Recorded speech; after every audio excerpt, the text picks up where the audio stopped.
السلام علیکم ناظرین، دس is Parvez Aman and you are watching my YouTube channel. ناظرین، بہت بڑی گیم ڈالی جا رہی ہے عمران خان کے خلاف۔ عمران خان کو ہر حال میں جیل میں رکھنے کی اور بیہائنڈ دا بارز رکھنے کی ہر تیاری کی جا رہی ہے اور ہر ممکن کوشش کی جا رہی ہے۔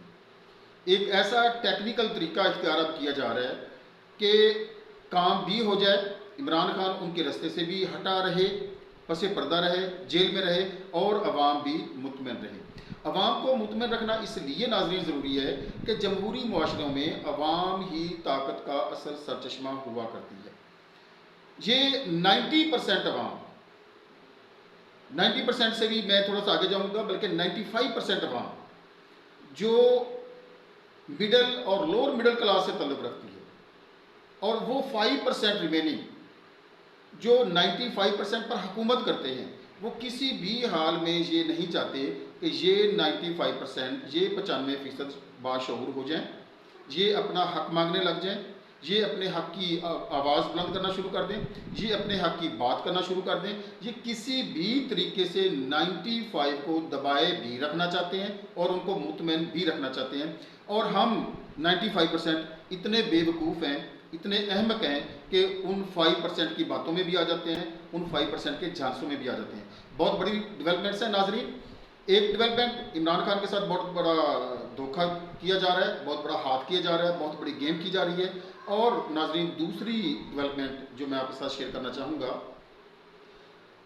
قرآن پاک نے جو بیوہ کو اور یتیم کو حق دیا ہے، جو حقوق دیے ہیں، یقین جانیے اسلامی معاشرے کی بہت بڑی وہ خوبصورتی ہے۔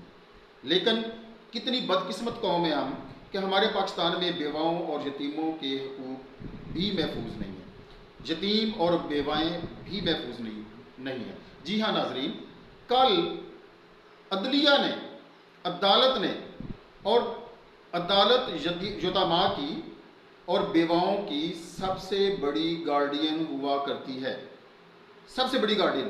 اور جتنے بھی بنیادی انسانی حقوق ہیں ان کو پروٹیکٹ کرنا عدلیہ کی بنیادی ذمہ داری ہے۔ اب کل عدالت نے ایک آرڈر پاس کیا ہے ارشد شریف کی بیوہ کے بارے میں۔ جی ہاں ناظرین، آپ نے سن بھی لیا ہوگا کہ ارشد شریف کی بیوہ کو گرفتار کرنے اور ناقابل ضمانت وارنٹ گرفتاری جاری کر دی گئی۔ کتنے افسوس کی بات ہے، کتنے دکھ کی بات ہے کہ ایک وہ خاتون جس کا شوہر بے گناہ اور بے دردی سے پردیس میں قتل کر دیا گیا، اور اس بے دردی سے قتل کیا گیا کہ اس کو اس کے ناخن تک اس کے جسم سے جدا کر دیے گئے، اس کے ناخن تک علیحدہ کر دیے گئے، کھینچ لیے گئے، لاوارث کر کے مارا گیا اس کو۔ اور اس کے لیے انصاف کی آواز بلند کرنے والی اس کی بیوہ کے ناقابل ضمانت وارنٹ گرفتاری کل جاری ہو گئے ہیں۔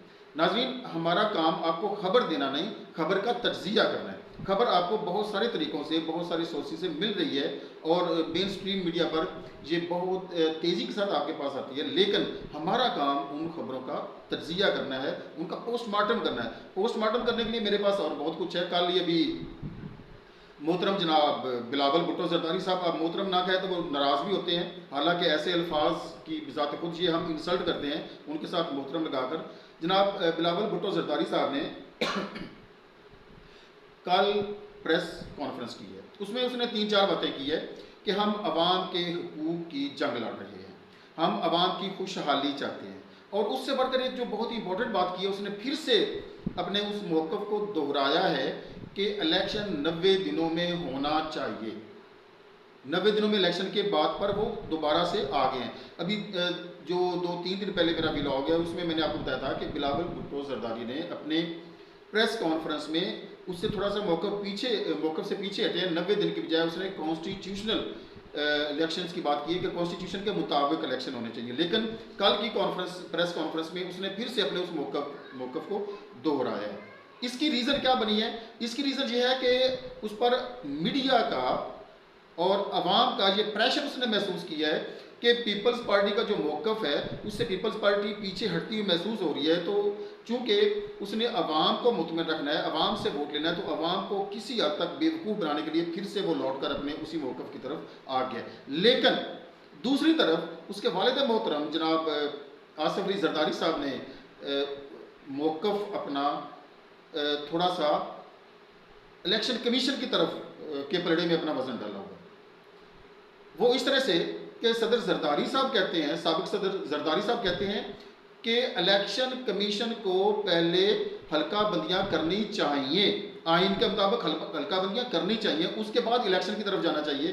مطلب کہ وہ الیکشن کمیشن کے الیکشن کروانے کے پروسیس اور مائنڈ سیٹ اور ان کے پیچھے جو طاقتیں کار فرما ہیں ان کی ہاں میں ہاں ملا رہا ہے کہ جی ہاں درست ہے کہ الیکشن کمیشن الیکشن کو اپنے شیڈول کے مطابق اور حلقہ بندیاں کروائے. جبکہ دوسری طرف اس کے صاحبزادے بلاول بھٹو 90 دن پر زور دے رہے. تو یہ ایک عوام کو لالی پاپ دیا گیا، ایک طرف 90 دن والا اور دوسری طرف اسٹیبلشمنٹ طاقتور حلقے اور الیکشن کمیشن کو یہ میسج دیا جا رہا ہے کہ ہم تمہارے ساتھ ہیں. ڈبل گیم، پہلے دن سے ہی وہ ڈبل گیم کرتے آ رہے ہیں اور ہمیں ناظرین ہمیشہ سے بتایا کچھ جاتا ہے ہوتا کچھ ہے. ایسا ہمیں بتایا گیا کہ 71 میں مجیب الرحمان غدار تھا جس نے بنگلہ دیش بنایا، پاکستان کو 2 ٹکڑے کیا. حالانکہ تاریخ نے یہ ثابت کیا، بعد کے واقعات نے یہ ثابت کیا اور وقت نے ثابت کیا کہ مجیب الرحمان غدار نہیں تھا، قائد اعظم کا ساتھی تھا. قائد اعظم کا ناظرین ساتھی تھا اور وہ غدار ہرگز نہیں تھا. غدار کون تھے، بے ایمان کون تھے، وہ اگر آپ تاریخ پڑھیں اور حالات و واقعات کا اس کے بعد تسلسل سے جو واقعات رونما ہوئے ان کا جائزہ لیں تو آپ کو بخوبی اندازہ ہوگا کہ غدار کون تھے، بے ایمان کون تھے اور محب وطن کون تھا. ناظرین بنگلہ دیش سے تعلق رکھنے والے، بنگال سے، بنگلہ دیش تو بعد میں نام پڑا، بنگال سے تعلق رکھنے والے مجیب الرحمان غدار کیسے ہو سکتے ہیں؟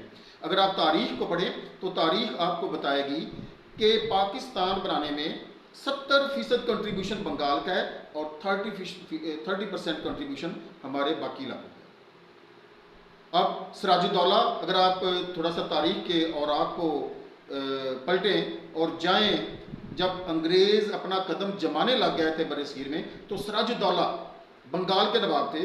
انہوں نے سب سے پہلی جنگ پلاسی کے نام سے جو مشہور ہے اس میں انگریزوں کا رستہ روکنے کی کوشش کی اور بدقسمتی سے وہ اپنے ہی غداروں کے ہاتھوں وہ ناکام ہوا اور پھر اس کو درجہ شہادت پر بھی فائز ہونا پڑا، جس کے بنیادی ہیرو جن کو کہتے ہیں جو بہت بڑے غدار ہیں، بہت بڑے غدار میر جعفر اور میر صادق کی وجہ سے.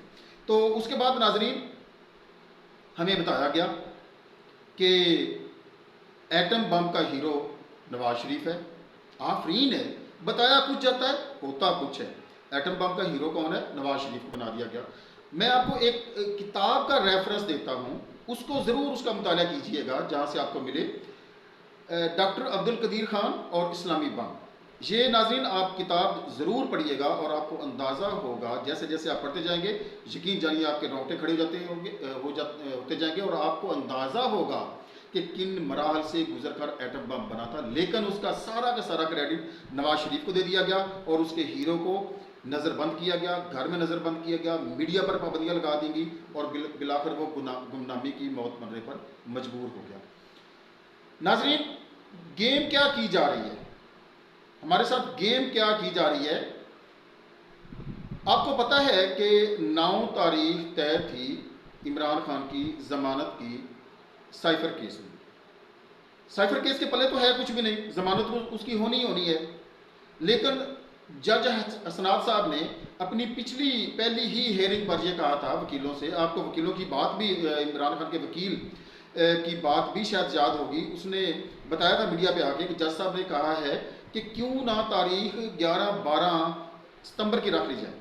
تو وکلاء نے اس کی مخالفت کی تو پھر جا کر وہ شارٹ ڈیٹ رکھی گئی. اس کے بعد پھر وکیل جج صاحب بیماری کا بہانہ بنا کر ایبسینٹ ہو گئے اور 9 تاریخ رکھی گئی بعد میں، اور 9 تاریخ کو بیماری کا بہانہ بنا کر جج صاحب پھر چھٹی پر چلے اور الٹیمیٹلی وہی ڈیٹ 12 ستمبر ہی رکھ لی گئی. کیوں اتنا ٹائم گین کیا گیا؟ اتنا ٹائم گین کرنے کی کوشش کی گئی تو کیوں؟ ریزن کیا ہے؟ 12 تاریخ تک جب 11 ستمبر تک لانا کیوں ضروری تھا اس کیس کو، اس ضمانت کو؟ آپ کو لے کے چلتا ہوں میں لاہور میں موجود کور کمانڈر ہاؤس، جس کو جناح ہاؤس بھی کہا جاتا ہے.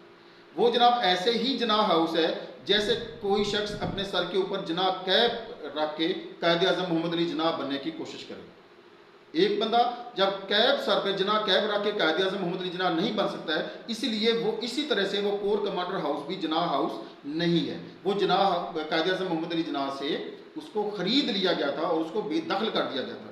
تو وہ جناح ہاؤس نہیں، کور کمانڈر ہاؤس ہے. اور اس پر سو کارڈ واقعہ جو حملہ ہوا، ان واقعات کی ایک انکوائری کمیٹی بنائی گئی.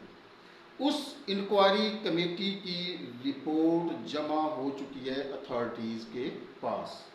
سیچرڈے تک وہ انکوائری کمیٹی کی مبینہ طور پر جو خبر سامنے آئی ہے، وہ انکوائری کمیٹی کی رپورٹ اتھارٹیز کے پاس جمع ناظرین ہو چکی ہے. اب پہلے توشہ خانہ کیس میں 3-4 ہفتے عمران خان صاحب اندر رہے، جیل میں رہے، ان کی ضمانت نہ ہو سکی اور اس کو پرولونگ کیا جاتا رہا. 3-4 ہفتے کے بعد جب ان کی ضمانت ہوتی ہے تو ان کو فوری طور پر جیل کے اندر ہی ایک دوسرے مقدمے میں جوڈیشل کر دیا جاتا ہے.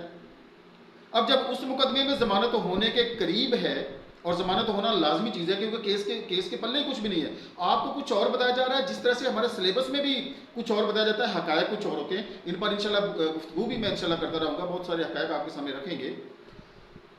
اب جب عمران خان کی ضمانت کا ٹائم قریب آ گیا، ضمانت ہوتی ہوئی نظر آ گئی، تو لازمی طور پر انہوں نے کوئی نہ کوئی اور اس کا ارینجمنٹ کرنا ہے. تو وہ ارینجمنٹ جناح ہاؤس پر حملے کی انکوائری رپورٹ کی صورت میں ہو چکا ہے. جی ہاں ناظرین، ادھر عمران خان کی ضمانت منظور ہوگی سائفر کیس میں، اور ادھر عمران خان کو گرفتار رکھنے کے لیے اور جیل میں رکھنے کے لیے جناح ہاؤس پر حملے کی انکوائری رپورٹ کے تناظر میں اس کو ایک اور مقدمے میں پکڑ کر پھر سے جوڈیشل کر دیا. یہ ہے ناظرین وہ گیم. اور اس کے بعد کئی سارے ایسے مقدمات اور بھی کھلتے ہوئے نظر آ رہے ہیں کہ جب اس میں سے کچھ بھی نہیں نکلے گا تو پھر کسی اور مقدمے میں اس کو جوڈیشل کر دیا جائے گا. یہ گیم ہے، یہ ٹیکنیکل گیم ہے جو عمران خان کے خلاف ڈالی جا رہی ہے. اور اس کو ناظرین سمجھنے کی ضرورت ہے، اس کی تائید کرنے کی ضرورت نہیں ہے، اس کی تعریف کرنے کی ضرورت نہیں ہے، اس کو سمجھنے کی ضرورت ہے. یہ اس مائنڈ سیٹ کی عکاسی کر رہی ہے جو یہ ہمارے مقتدر حلقے، اسٹیبلشمنٹ اور طاقتور لوگ جو 5% بھی نہیں بلکہ 1% ہیں اس پوری آبادی کا، اس 23 کروڑ سے زیادہ آبادی کا وہ 1% ہے. وہ کبھی بھی نہیں چاہتے کہ ہماری آواز، ہمارے بچوں کے مستقبل کی آواز جیل سے باہر نکلے، اپنے اور ہمارے بچوں کی آزادی کا نعرہ لگائے اور ہمارے حقوق کی بات کرے. بہت بہت شکریہ ناظرین. اگلی ویڈیو تک اجازت دیجیے. اللہ حافظ.